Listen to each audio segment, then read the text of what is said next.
I remember the moment I realized my wife Sabrina was cheating. No lipstick on a collar, no perfume, just her phone vibrating at dawn and the panic in her eyes. For 12 years, we built a life. 2 kids, countless holidays, even a second-hand dining table from our first move-in. I thought it was real. That morning, she looked like a gambler caught cheating, tense, clutching her phone like a secret. I could have confronted her, but after an all-night shift, I told myself I'd gather proof first. A quiet part of me wanted revenge. It wouldn't stay quiet for long. I watched. She drifted further, always texting, whispering in the pantry. Work call. Just Kareem. But I saw the grin. I checked our bank statements, late-night restaurant bills, men's clothing that never showed up in my closet. The evidence piled up. We had 2 kids, Emma, 10, and Lucas, 8. Bright, curious, full of life. I worked nonstop to give them a better future. Moving us to a decent home, better schools. Maybe that was my mistake, working so hard I didn't see my marriage rotting beneath me. I thought Sabrina was close to her brother, Kareem. He always had something to say, calling me a blue-collar nobody who wasn't sophisticated enough for her. He bragged about big deals that never happened, borrowed money he never repaid, and flaunted his leased BMW. About 4 months ago, Sabrina's bonding nights with Kareem became routine, but receipts and phone records revealed another name, Grayson, her clean-cut coworker. An accountant, polished, the kind of guy who smelled like expensive aftershave. My blood simmered. Then came the day everything changed. I went to buy materials for work. My card was declined. I tried another. Declined. A call to the bank hit me like a freight train. Our accounts were empty. Even the kids' college fund was drained that morning. I raced home, dread twisting my stomach. I already knew who I'd find. Kareem stood smug in the driveway. Sabrina, phone in hand, directed movers as they hauled away boxes, furniture, even the kids' books. She spotted me and sneered. "You're a failure. I'm taking the kids and all our money. I deserve better than some broke construction grunt." I glanced at Kareem, who tossed me a poisonous smirk and dropped a box of my kids' belongings in his trunk. "Worthless bum?" he sneered. "Sabrina's done with your sorry act. Don't even think about stopping her, or we'll have you arrested for harassment." For a moment, my vision blurred with rage. Memories of coming home late, of Sabrina ignoring me while she texted Grayson, flickered in my mind. I remembered how she used to look at me when we first got married, how proud she was that I could fix any problem around the house. That was gone now, replaced by scorn. "You want a real show? Fine," she spat. "I'm done pretending you have any place in our lives. I've got a lawyer, I've got full custody in the bag, and I've already drained every account. You have nothing." I should have stormed up the porch, demanded my kids, but some twisted calm overcame me instead. Fury glowed hot in my chest, but I realized you can't always lash out blindly if you want to truly ruin someone. Sometimes you have to let them keep thinking they've already beaten you. So I stepped back, reached for my phone, and began filming. Kareem's eyes bulged. "What are you doing, you idiot? Stop filming!" He picked up a baseball bat. Who keeps a bat in their luxury car, anyway? And strutted toward my truck. I kept the phone aimed at him. He bared his teeth in a grin that was anything but friendly. "Oh, you want a show? Here's your damn show." He swung the bat at my truck's headlights. Glass shattered. He kept going, leaving a vicious dent in the side panel. My phone caught every second, every swing, every jagged grin of satisfaction on his face. "Keep going," I said. "Nice and clear for the camera. That's thousands of dollars in damage now, maybe more. You're really making a case for yourselves." Sabrina's eyes went wide. "Stop, Kareem! He's filming you!" He let the bat fall from his hands as if it scorched his palms, then hissed at me under his breath. I shrugged, ended the recording, and stuffed my phone into my pocket. "I guess that's enough for now," I said calmly. "By the way, Sabrina, I hope you enjoy sifting through all the trouble you've caused." Without another word, I walked inside, grabbed the important documents I'd hidden, birth certificates, business records, anything that might help me later, and left them in a safe spot. Sabrina was still screaming when I walked back out, but I ignored her, hopped into my battered truck, and drove away. That night, I stayed in a rundown motel by the interstate, stinking of stale cigarettes and regret. I stared at the flickering neon sign outside my window, thinking of how easily Sabrina had gutted our joint life. But I wasn't down for the count. I started calling in favors and quietly sorting out what was left of my finances. My personal business accounts, the ones Sabrina had tried to access, were locked down. She drained what she could, but enough threads remained intact to keep me afloat. A few days later, I discovered something that lit the match of vengeance inside me. Sabrina wasn't just sleeping with this coworker, Grayson. She had grand plans to move in with him, potentially marry him once the divorce was done. He was prancing around the office telling everyone Sabrina had finally left her caveman husband. They thought I was out of the picture, a worthless shadow who wouldn't fight back. They were dead wrong. Over the next week, I put on the mask of a broken man who accepted defeat. My truck was still operational, though the front was bashed in. I used it to quietly move into a small apartment not far from Emma and Lucas's new school. Whenever Sabrina called to gloat or just to threaten me, I acted desperate, apologetic. She lapped it up, going on about how she deserved a better man, how I was a nobody. I recorded her rants whenever I could. Eventually, I found out Grayson's daily routine from a mutual acquaintance. He left work around 5:30 p.m., usually drove straight to some upscale gym. Sabrina would meet him there sometimes, or at his place later. This was all I needed to plan the next step in my revenge. One evening, my phone buzzed. An unknown number. I answered, heart pounding, only to hear Emma's trembling voice on the other end. "Dad," she whimpered. "Mom's at Uncle Kareem's. She said I can't come visit you anymore, but I want to." "I really miss—" I heard a click, then a dial tone. She'd been cut off. White-hot fury coursed through me. That was it. They wanted a war. They were going to get one. Because if there's one thing you don't do, it's use my children as pawns in your twisted little game. I called my friend Russell, a big man with a temper to match. We'd grown up together, and he owed me for saving him from some legal trouble a while back. Russell had a cousin, a construction foreman, who managed heavy machinery at sites across the county. The moment Russell heard what Sabrina and Kareem were doing, alienating me from my own kids, draining my accounts, and humiliating me, he asked just one question. "When do we start?" I told him the plan, as it was forming in my mind. It wasn't elegant, but it would be undeniably clear to everyone involved that I wasn't to be trifled with. The next night, Russell and I met near an abandoned lot, where some heavy machinery was stored behind a chain-link fence. Russell's cousin was there, looking the other way for an evening. We found exactly what we needed, a battered old bulldozer. It roared like a beast when Russell turned the ignition key. I felt my pulse thunder in my ears. Days passed, and I meticulously watched Grayson. I wanted him alone, without Sabrina or any innocent bystanders. Finally, one Friday evening, I saw him pull out of the office parking lot in his pristine silver sedan. I followed at a discreet distance. Just before we reached a remote patch of road under a half-finished overpass, Russell texted me, "In position." Grayson slowed at a traffic light that seemed stuck on red. Perfect. I accelerated, cutting in front to block him, my battered truck squealing in protest. Grayson slammed on his brakes, honking his horn. "What the hell?" I heard him shout through the open window as I hopped out of my truck. He recognized me immediately. Are you crazy? Get out of the way!" His eyes darted around as though searching for an exit. I stepped forward, calm as death. "Step out of the car, Grayson." He hesitated, gripping the steering wheel. "You're insane. I'm calling the cops." "Go ahead," I said, sliding a small baseball bat out from behind my back. "I'll be done before they show up." That was when Russell rumbled up behind Grayson's sedan in the bulldozer. The heavy machinery growled, hydraulic parts groaning as he angled the massive shovel blade right at the trunk of Grayson's car. Grayson's eyes went wide with panic. "What the—" The bulldozer's metal edge crunched the trunk on the first push, twisting metal screeching in the otherwise quiet night. Grayson fumbled for his seatbelt. He practically fell out of his car, stumbling onto the road. He spun around, arms up as if to ward off the monstrous machine. "You can't do this!" he shouted, voice cracking.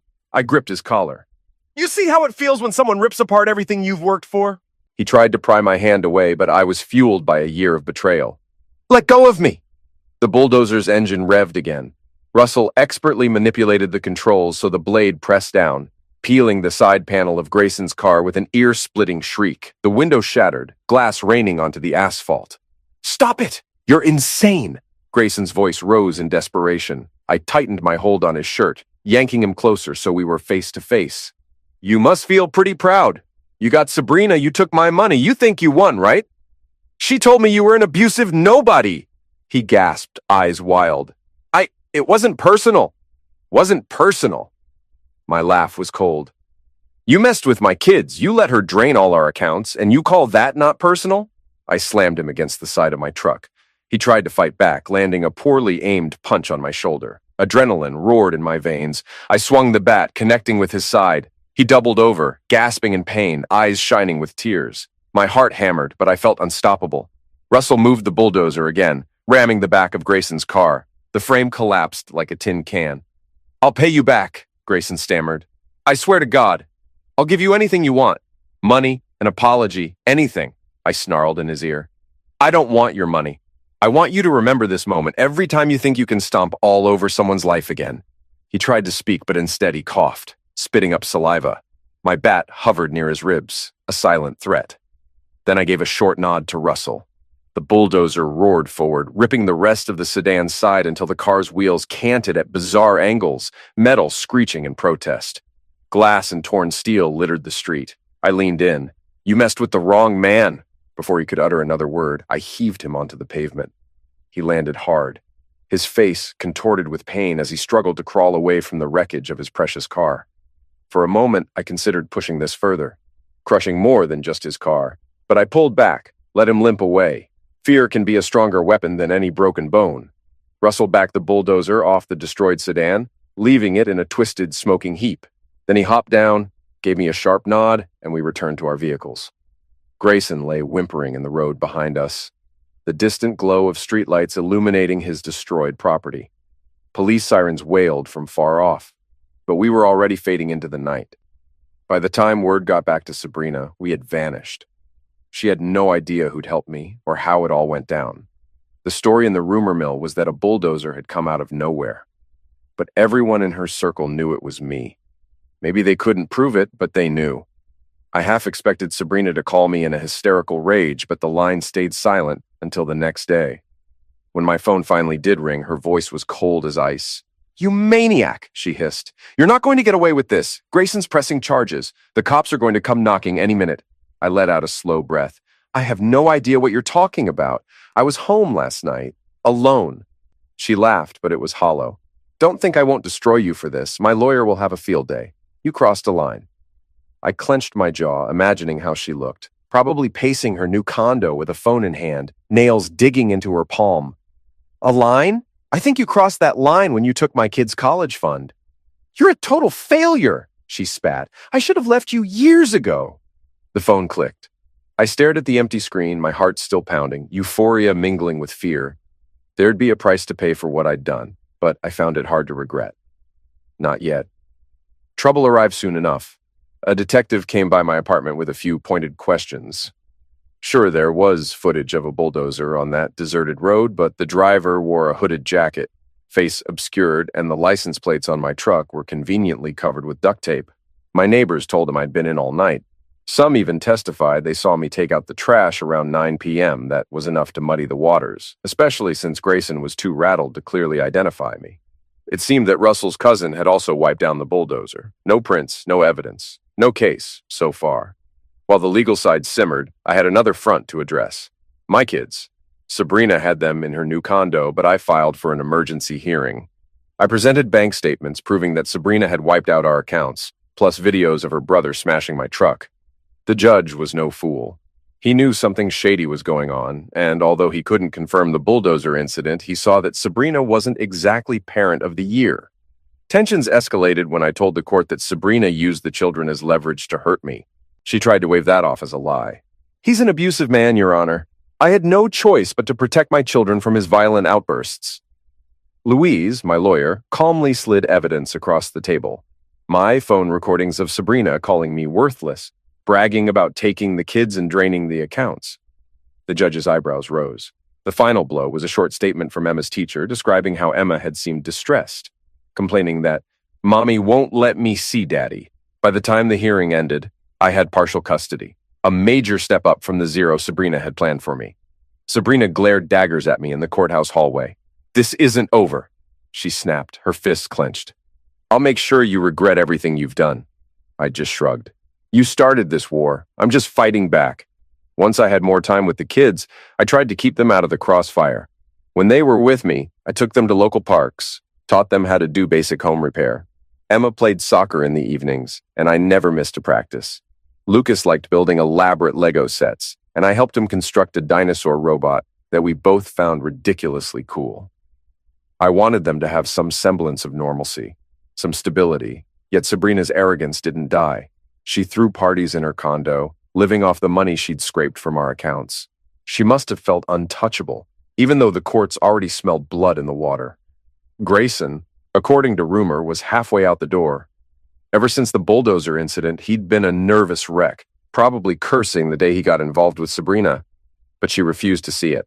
She was determined that I would bend the knee, or else. Then came the day Kareem tried to ambush me at my job site. I was installing custom cabinetry in a nearly finished home when he strolled in wearing sunglasses, presumably to mask the bruise under his eye. Someone must have clocked him recently. He made a big show of strolling around, insulting the craftsmanship. "Cheap wood," he said loudly, tapping on the cabinets. "If you're going to sabotage my sister's life, at least do it with better quality, right?" I exhaled slowly, wiped my hands on a rag, and turned to face him. "You shouldn't be here." He stepped forward until we were nearly nose to nose. "You think I'm just going to let you humiliate my sister and get away with it?" My coworker, Toby, was in the next room. I saw him peek around the corner, alarmed. I gave him a short nod, letting him know I had this covered. "You're the one who destroyed my truck," I reminded Kareem in a calm voice. "And I still have the video." He shrugged, a twisted smirk forming. "You think I care? I've got a dozen ways to bury you if you show that to the police." "Sure," I said, letting sarcasm drip from my tone. "Because you're such a successful businessman. What was your last fiasco? The luxury vape lounge that never opened?" His hand shot out to shove me in the chest, but I stood my ground. He was tall, but he had the wiry build of someone who rarely did real labor. I spent my days hauling planks of wood and buckets of cement. He was nothing to me. "Don't you dare talk about my business," he spat. "Stay away from my sister. She's going to take everything from you, and you'll be left crying in a gutter." I laughed quietly, the sound bouncing off the unfinished walls. "Let her try. You have no idea what you two are in for." Kareem's jaw tightened, but he backed off. "This isn't over," he said, echoing Sabrina's words. "I'll make sure you regret crossing us." Then he left, slamming the door so hard it rattled the hinges. Toby emerged from the other room, concern etched on his face. "That was Sabrina's brother?" he asked. I nodded. "Yeah, he's harmless, mostly hot air." "Sure didn't look harmless," Toby muttered, but he let it go. Deep inside, I felt the coil of vengeance twist tighter. Kareem was always popping up in the worst places, spewing threats as if it were second nature. Maybe it was time to properly put the fear of God in him, too. But I decided to bide my time. I wanted my next move to be devastating. 2 weeks later, after more legal back and forth, Sabrina tried to block me from seeing the kids again, claiming I was unstable. When I produced the custody agreement for the local precinct, the officers told me I had every right to pick them up at the designated time. That night, I went to her condo. She opened the door a crack, glaring at me through the chain. "Go away," she snapped. "My kids are scheduled to be with me tonight," I replied calmly, though anger churned in my gut. She barked a humorless laugh. "They don't want to see you." I raised an eyebrow, trying to peer around the door. I heard movement inside, soft footsteps, likely Emma or Lucas. "You're alienating them, again!" She ignored that, leaning closer so her face nearly pressed against the gap. "You think you're so clever with all your tough guy theatrics. Everyone knows you destroyed Grayson's car. They're just waiting for proof." I sighed. "Sabrina, open the door. Now. Make me." That was when her phone rang, and she glanced down to see who was calling. Her moment of distraction was all I needed. I shoved the door hard, snapping the chain. She stumbled back with a gasp. Inside, the living room was littered with half-empty wine bottles, clothes strewn about. The stench of stale alcohol coated the air. My kids were nowhere in sight. "Where are Emma and Lucas?" I demanded. She pointed toward their bedroom door. "You'll regret breaking into my condo like this." I stepped over the threshold, forcing down the anger that threatened to make me do something reckless. "Kids, it's Dad." Lucas peeked out first, wide-eyed. Emma followed, her face pale with worry. They rushed into my arms. "Mom said we couldn't go with you anymore," Emma whispered, tears welling in her eyes. "She said you got violent." "But you're not violent, Dad." I felt something snap inside me. I glared at Sabrina. "Pack your bags, kids. You're coming with me tonight." Sabrina balled her fists. "No, they're not. I forbid it." I stood my ground. We have a court order. You want to call the cops?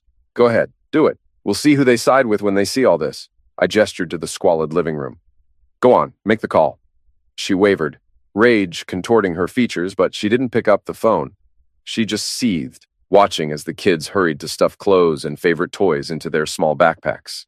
When they were ready, I took each of them by the hand. Sabrina followed us to the hallway, shouting curses. I shut the door in her face without looking back. A few nights after that, with Emma and Lucas safely asleep in my apartment, I heard from Russell again. He'd caught wind that Kareem planned to intercept me on my route to a late-night job at a different site. Something about wanting to teach me a lesson. My heartbeat quickened at the thought. If Kareem wanted to escalate, so be it. I arranged for a friend to babysit Emma and Lucas, then set off in my battered truck. Sure enough, around 9 p.m., I spotted Kareem's BMW tailing me at a distance. I smiled grimly. This was exactly what I'd been expecting. I turned down a quiet stretch of road near Scrapyard, the same place Russell had access to heavy machinery. The silhouette of a backhoe loomed in the flicker of an old street lamp. Kareem gunned his engine, headlights shining in my mirrors. I stopped the truck, got out, and waited. Kareem's car screeched to a halt. He emerged, baseball bat in hand, echoing that day he destroyed my headlights.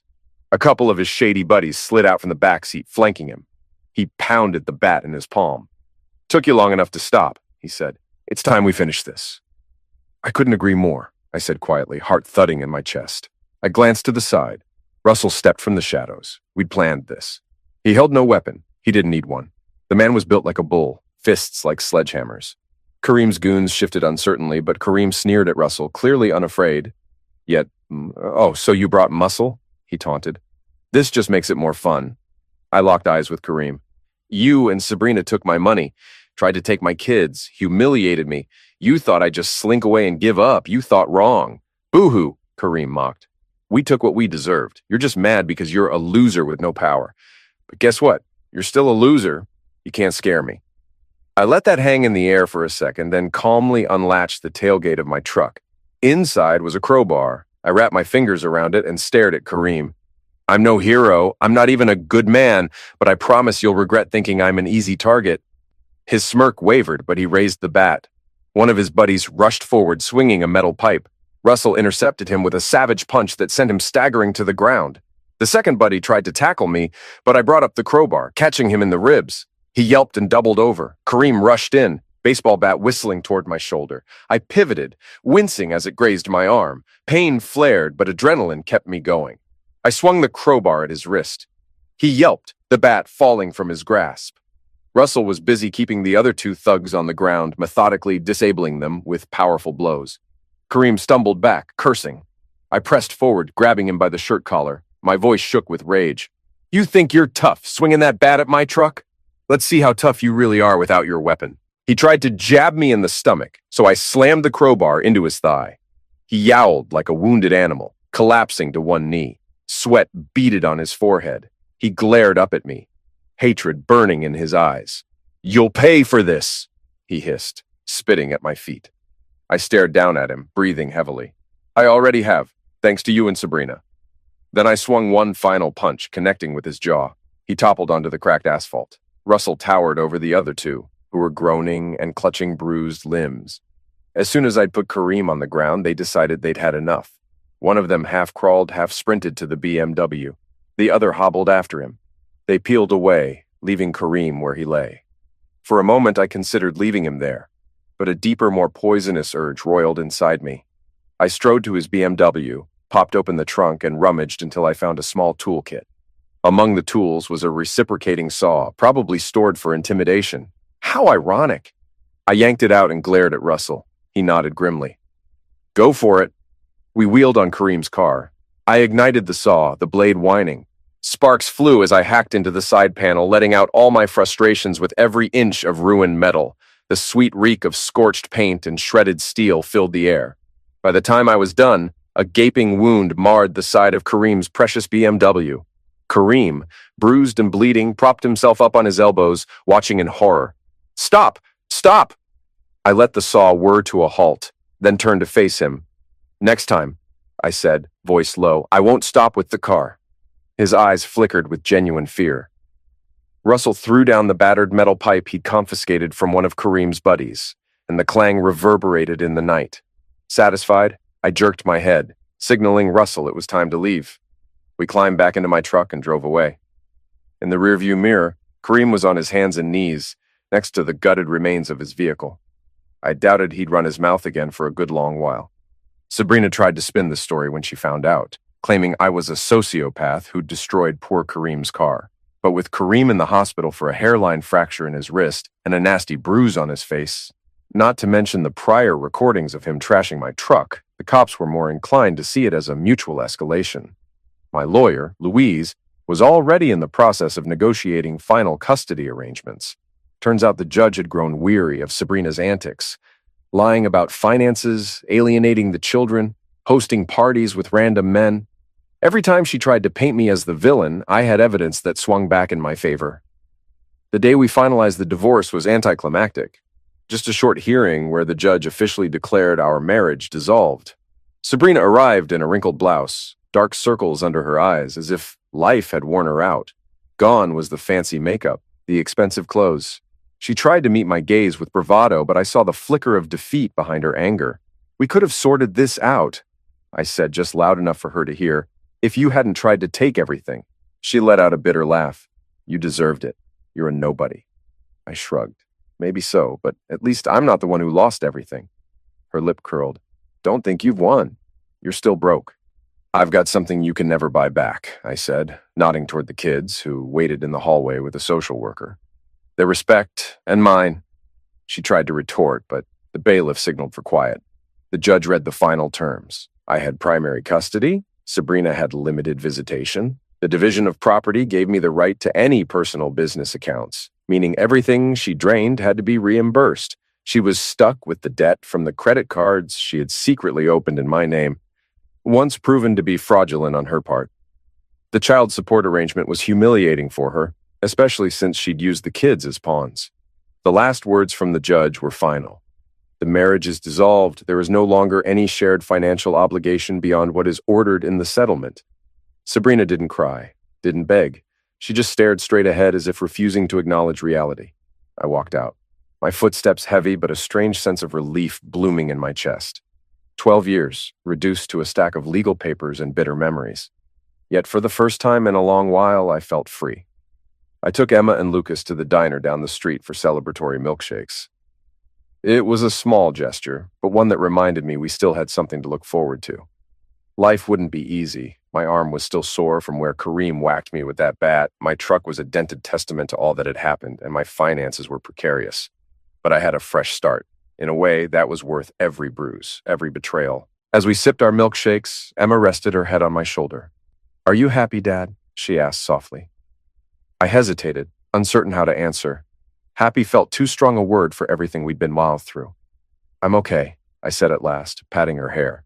"And I'll be a lot better soon." Lucas gave me a wide-eyed look. "Mom said you're a bad guy." A lump formed in my throat.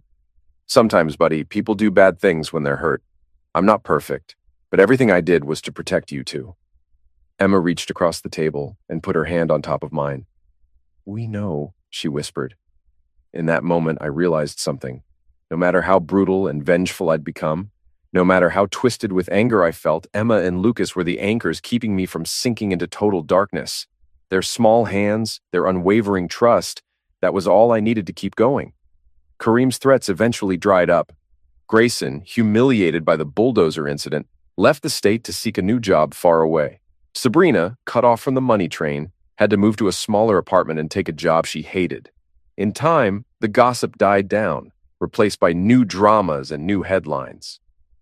People who had once whispered behind my back about how Sabrina left me for a better man changed their tune once they heard about all the betrayal and deception. Some apologized. Others just drifted away, embarrassed they'd ever believed her stories. But I didn't care about any of them anymore. The last day I spoke to Sabrina was just outside the courthouse, moments after the judge declared the divorce final. She leveled a glare at me, full of resentment. "You'll never amount to anything," she spat. I shrugged, inhaling a steadying breath. "Maybe, but at least I'm no longer tethered to a woman who'd do anything for a quick thrill. Enjoy your life." She looked like she wanted to slap me. or maybe scream. Instead, she turned on her heel and vanished through the courthouse doors. That was the final note of our story. No lengthy epilogue, no tearful pleas. Just two people who had once loved each other, now parted by hatred and irreparable damage. I stared after her for a long time. Then I went home to my kids. No matter what she believed, I had won, and that was enough.